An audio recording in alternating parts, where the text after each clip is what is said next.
Hello, everyone. This is Beth McDonald with Benicia Sky, and in continuing our coverage of the Benicia Yacht Club's beer can races, we have been interviewing the captains of the different racing sailboats.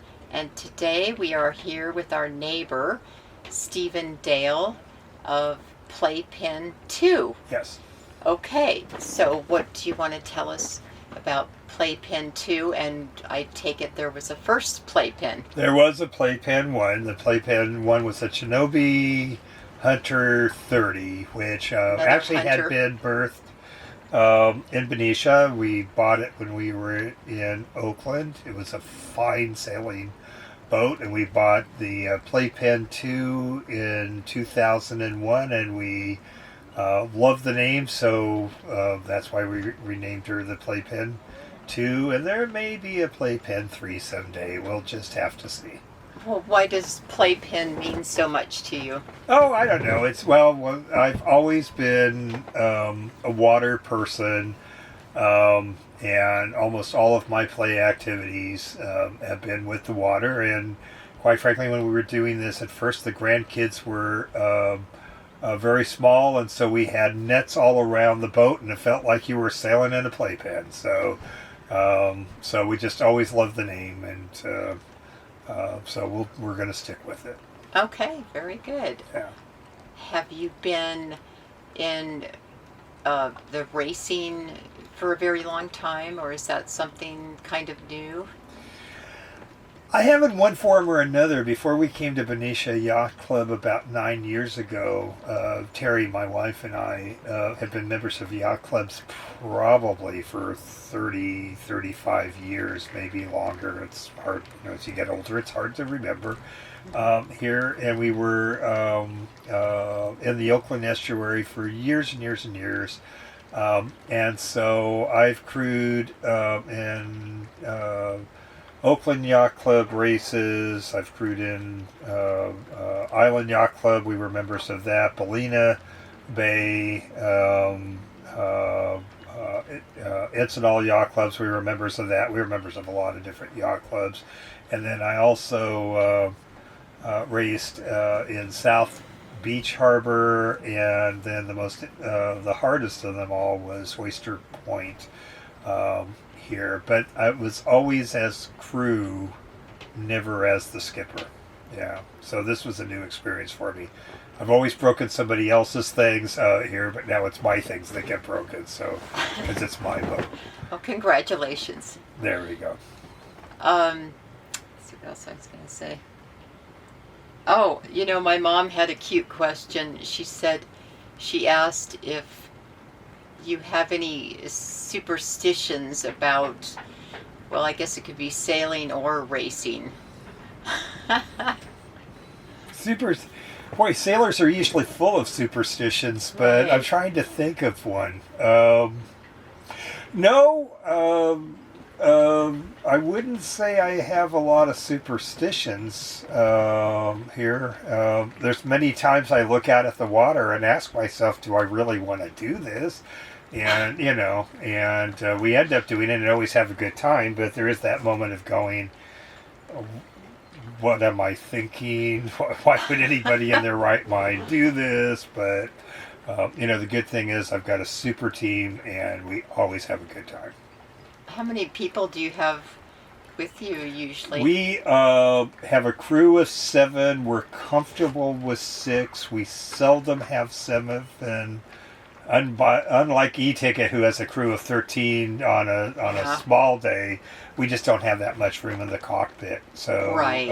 Anytime you get over 6, it's a bit much here. But and we rotate, and then when we do have room, on occasion we'll take a guest because part of it is we want to encourage other people to get involved in the joy of sailing and have the same dread I have when I'm walking down to the boat out here. For the races too, Right. or Yeah. just sailing? Oh, really? Well, sailing and races. Our life is centered around sailing.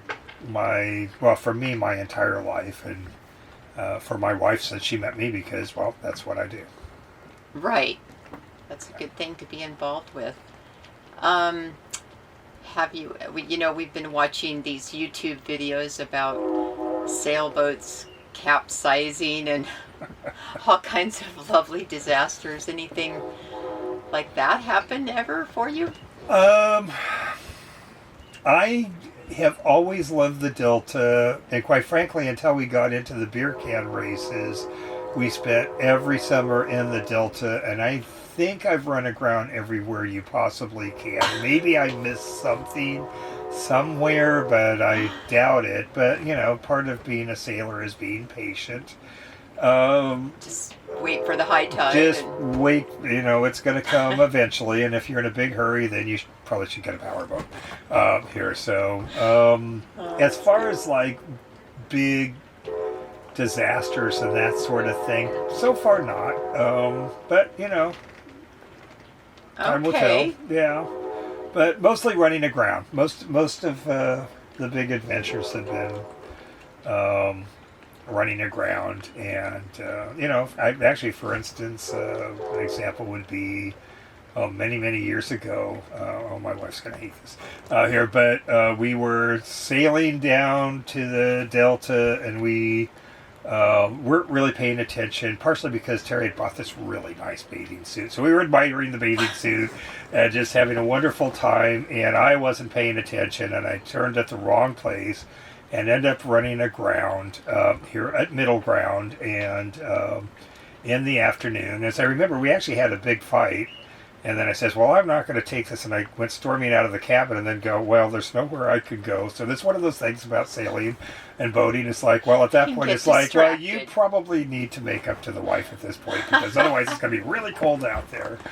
And that was one where we did not, we finally got off about 2 o'clock in the morning, in the wind in the Sassoon Strait. And anybody who's ever been in the Sassoon Strait at 2 o'clock in the morning when there's a cold and heavy wind, that's not a place you want to be, so. But, we were always safe. Yes, I'm learning the strait is more ferocious than I thought. When I first got here, I just thought it was a little strip of water, no problem. No. No, there's two bodies of water you have to have a lot of respect for. One is the San Pablo Bay here, and the other one is the Sassoon Strait. And yeah, that can be pretty pretty hazardous water. Yes, so we've gone up to Sassoon. And yeah, it's Bob did good. He got us there. Well, any day that you don't sink or die is a good day. So there you go. I like that motto. That's very good. How's the Delta? Would you do races there, or you're just talking about sailing? Yeah. We used to do the Frank's Track Regatta before the weed took over Frank's Track.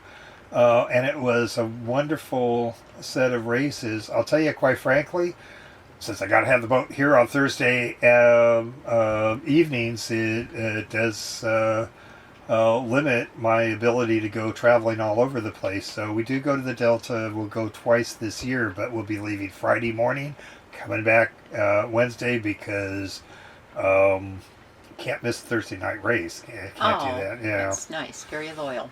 Yeah, I want to win that trophy that has no commercial value whatsoever, but it's a bragging right, and it's not, and of course it's not all about the trophy, but I wouldn't mind having it. But well, I heard your boat is really nice as far as when you are living on there. I heard it was really for a 32-foot boat. It's a very nice, it's a very comfortable boat. So hunters. Really are not made for racing, but they certainly are comfortable boats. Okay. Yeah.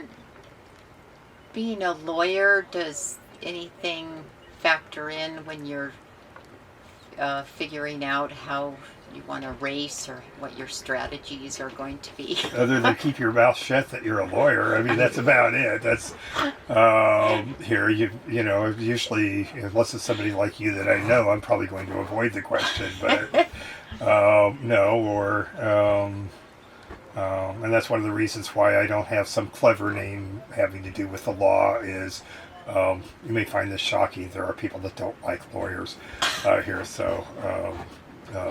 We are not out here You're incognito. Yeah, right. Okay. It's best to just keep your mouth shut. Yeah, so. And you're part of this electric bike activity club. Do you want to combine that with sailboat racing? Oh, I would like me upon my pony on my boat, me on my electric bike on my boat. I would if I could. That's one thing about a Hunter 320 is it's not a real big boat. We have a electric starts with an L without the E. Foldable bikes, and probably on something like this it would work just fine. But one thing, sailboats are designed a little bit differently than power boats, and it would be difficult. But it would be really nice because oftentimes you get places, and then you'd like to go somewhere, and Right. an electric bike would be too. really cool. Mm-hmm. Yeah. So Okay. probably. I love, That's my only other physical activity, though, is the electric bike, which has been really cool. I enjoy it. oh, they're great. Yeah. It's still a workout. I think they're wonderful. Well, I developed a heart condition years ago, and as long as I keep up my cardios and just about everything else I enjoy, then I'm going to be fine. Here, and so the electric bike's nice because you can cover a lot of ground, but you're still getting your cardio in. So Oh, good for you. I'm 70 years old. I don't necessarily want to huff it all the You way look up to great. the top of the Southampton area. I don't mind going downhill, but it's nice to be able to turn that bike on and head up the hill. So That sounds good. I've always been into health and fitness, and I think that's the right idea. Just keep moving. Lotion is motion. Well, do you have any stories you want to tell us about your experiences? oh my goodness. Well, God, where would you start? Boaters are always full of stories. Right. Here, I don't know. I've been basically, there were, as far as my interest in sailing, other than an uncle who owned a Stevens 28 power boat, which at the time seemed like this enormous boat to me when I was a kid.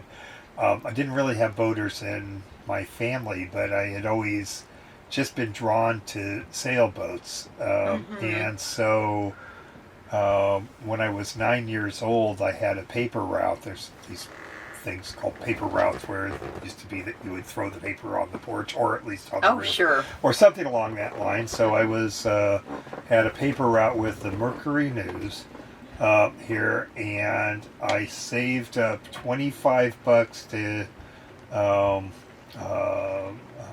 for a sail, and I think it cost me $35 to build an El Toro sailboat here, having no idea what I was doing, but my father helped me put it together. And we went to Vasona Reservoir, and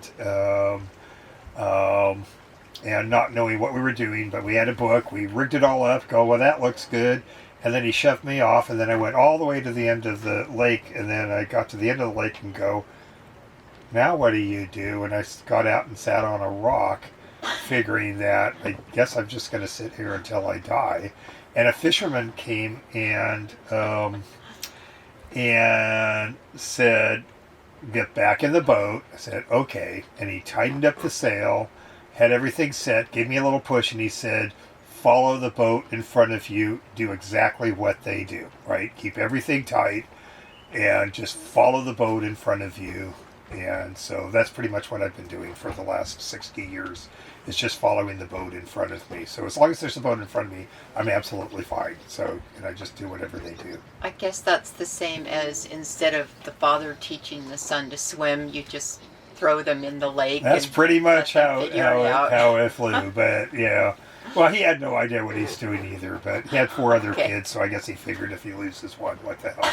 So, but anyway, no, I've always had a fascination about sailing, and even when I was in law school, except for the 2 years I was homeless here, I always had a boat. So it's just something I've always done. I've had all sorts of boats, in one form or another during my lifetime, and it's just Yes, I grew up in Land Lake. I mean, yeah, no water in Colorado, so we have little lakes. But yeah, once we moved out here, we wanted to be part of the boating community too. yeah. Well, it's a very special place. It is. You know, we get to go to different places on occasion and charter, and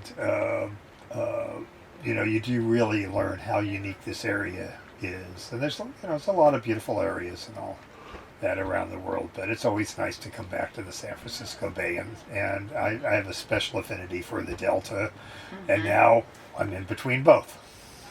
Perfect. Pacheco? Well, yeah, Are well, you- and even Benicia, it's like, well, the Bay is 4 hours that way, and the Right. Delta is 4 hours that way, It is. and here perfect. we are. So we're right in between. Yeah, we ended up here because of my aunt, and we're very happy. It's wonderful. I love Benicia, and I have to say the Benicia Yacht Club has been very, very good for us. We, you know, it was a big adjustment. We moved from Concord, where we knew nobody, and we certainly know a lot of people now. So It is. It's a wonderful way to meet people and have a lot of fun. So, is that your spinnaker sail, the pretty red and blue one? yeah, we have a asymmetrical spinnaker, so it's a Pola spinnaker, whatever. And actually, I have to say, with the crew, we've done this race now. I think this is our 5th year. I'm a tax attorney. I'm not good with numbers here. I'm good with concepts. But, you know, every year we tackle something else, and this is the year of the spinnaker. So as long as it's not blowing 30 miles an hour, we've been using the spinnaker out here. And that takes a whole different set of skills and coordination and that sort of thing. Yeah. Are those lighter? Because I've seen people roll them up and put them in a little baggie. Yeah, It surprises me. they're very light and very easy to rip. And yet so beautiful. They are, but Mhm. but it takes a lot to keep them going and going right. It takes a lot more attention than just a head sail and a mainsail. I've been enjoying watching videos about sailboat racing and how to start with it. So it's very interesting. Well, and it's very unique out here. That's as I said, this is the only place where I'm the skipper. By the way, Dan will always correct us. Not a captain. I'm a skipper. He's a captain because he has a license. Oh, Oh, my goodness gracious. Okay, we're learning etiquette. Captains have licenses. Skippers have boats, right? So I don't have a license. So I am Skipper Steve, and we have Captain Dan. I wonder if I say that in front of him. He'll correct you. Okay. So. And we love Dan, right? I've called everybody else captain, so I guess they're licensed. I don't know. Or they're polite. But anyway, yeah. So yeah, no, it's a very unique area because of the currents and how shallow it is out here. So there's a real major factor, which is a real issue for our boat, is that like tonight, we're going to have an ebb current, which means that the current's going to be going that way, and so when you're going against an ebb current, you want to go as shallow as you can because the currents are the lightest there. So it's not just your skill about whether or not you can tack and pick a ley line or that kind of thing. Part of it is knowing where the currents are and knowing where the bottom is. And we have a habit of finding the bottom. Your goal is not to find the bottom here. But yeah, the other Right. 2 weeks ago, we had 2 boats hit the bottom. And that's pretty much the end of the race for them. Oh. Yeah. Do you- Well, it's mud. So the only damage is to the skipper or the captain's ego. So do you use a depth finder too, or We just- do. You do. But they're not always accurate. Right. Okay. Yeah, and a few inches makes a difference. So, for instance, Mm-hmm. we draw 5'10", but Captain Dan draws something like 3 foot. I'm here to tell you that 3 foot difference is he's got his boat way up in Southampton where we have to stay, in the deeper waters out there. But it gives him a real advantage. We actually call him Sneaky Dan because we may think we're way ahead, but he'll just work his way around the edge and then slip right in front of us and just go, where the hell did he come from? But this isn't normal like in the estuary where you just take a straight shot for your Do you your mean mark. the The longer the keel is? the longer the keel is, Mhm. the shallower or the more likely you're going to run aground. Right. Yeah. Whereas in the bay, you want to have as deep a keel as you can. Here, for instance, Noble's boat, E-Ticket, has what's called the shoal keel. They're very popular on the East Coast here, and they're much shallower. And so a lot of times that's a disadvantage because they don't tack as well. Oh. But in an area like here, where the shallower you can go, the better off you're going to be. It's a real advantage. Oh. It's a very unique sailing area, and like I like to say, it's the same. It's 8 miles from bridge to bridge. It's the same 8 miles every week, except depending on the current, the course, the wind, or whatever, they're entirely different races. Different journey every time. It is, in fact, but you know what? The prize is the BYC cheeseburger is a piece of art. So The reward. that is the reward. When we're going for the finish line, we're all thinking about cheeseburgers. So that's it. The cheeseburger makes it okay, and especially when Maya serves it and that kind of thing, she always has it right there waiting for you. So She's well wonderful. worth going out and sailing. She's wonderful to come back It to, is. too, right? Yeah, she makes it worth it. Right. Well, anything else you want to talk about, or should we wrap it up? No, it's I would just encourage anybody. One thing too bad is it's too bad that we don't have more boats participating and more sailors. And I would really, and I know agree. there's a resurgence going on. But there's, a couple of things for folks that are considering this. It's not that hard to get crew. There was a kid in the neighborhood who was asking me about he wanted to crew on my boat and all that. I didn't have any room and all that. He says, well, I really wanted to sail and all that. I said, you're a big husky kid. You go out there here and tell him you're available and you'll probably get a spot. And, I talked to him a little bit later, and he said, thank you so much, because he went out and did exactly what I told him to do, and somebody picked him up, and there's somebody who is really going to enjoy the sport. And there's a lot of things unique about sailing itself, and beer can racing is a real is a good way to learn a little bit about Ease sailing into it. itself, work on your skills and that sort of thing, and all that. So I have to say, it's something I look forward to every week. It's something that I always enjoy, and it always gives you good stories, and I have to say, a lot of this wouldn't happen if it weren't for all the work that Captain Dan puts into this. So, my hat's off He's very to special. him and all that. So, I'm looking forward to tonight, and That's right. The fun continues the fun. after the race. I think this is race 6 of 30, or I don't know how many it is, but it's something I enjoy. It's something my crew enjoys, and then with a little luck, I'll end up getting a trophy with no commercial value, but it'll be important to me. So we'll Right. just see. And you get recognition and all that. It's So personal value. and it's a great way to meet people. So for anybody that's interested, I'd say don't be shy. Check, and usually you're going to find a place somewhere on somebody's boat. I like to say the smartest boater is the one that doesn't own a boat and uses somebody else's. You and I are not that smart. We own boats here, but I've heard that expression too. Yeah, but these things are meant to be used, and you know what I think is always sad is all the boats that sit here and they don't go out. They're so unhappy. They Aw. want to be taken out, right? Yes.